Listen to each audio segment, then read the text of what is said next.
Hi everyone, it's Tom Gentile and welcome to Tom's Trading Room. Here's my market outlook for the week, for the first week of August.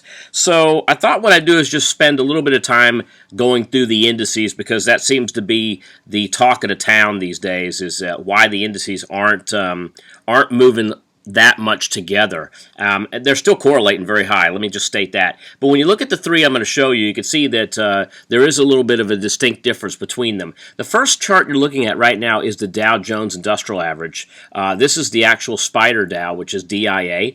And as you can see here, it is negative for the year. Not only that, but it's also hovering around the 200-day moving average, which was support, and it broke that back in July, and at the beginning of July, and then again at the end of July, and now it's being used as a resistance number. So, it's going to be interesting to see it climb back above that. I believe that's going to happen, but I really think we're going to have to get through earnings before we kind of move some of the surprises out of the way and start moving forward again. So that's the negative one I want to show you. Now let's hop to the next chart, which is I'm going to move to the Nasdaq.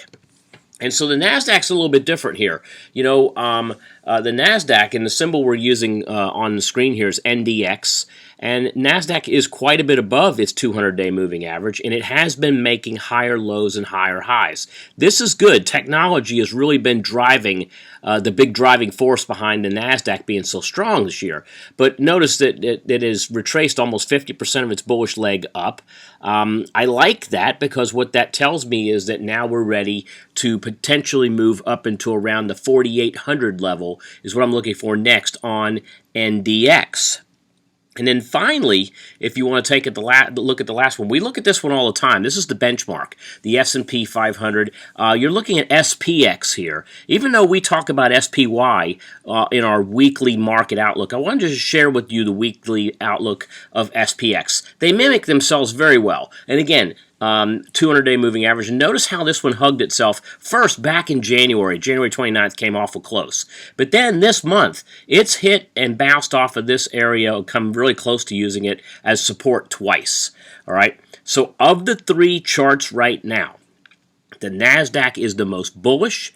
However, the S&P 500 seems to be currently the most strongest because it's getting very close to, once again, those all-time highs, with the Dow lagging, mainly because a couple of stocks in the Dow had, maybe not, we won't call them poor earnings, but poor outlooks going forward, which is what's dragging down the Dow 30 right now.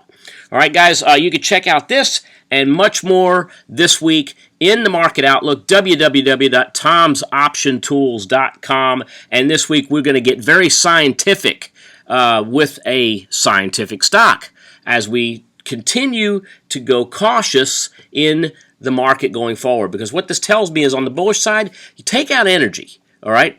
And earnings have been better than expectations. On the bearish side, again, a lot of churning is happening due to overseas markets and, of course, the Fed, which we always got to be a little bit cautious about. So I am still cautiously bullish. All right, like I said, we've got a cautious bullish value play that we're looking at for our case study this week. But for the overall markets, I'm cautiously bullish, and I'll explain why next week. Have a great weekend and a great trading week, guys. We'll talk to you soon.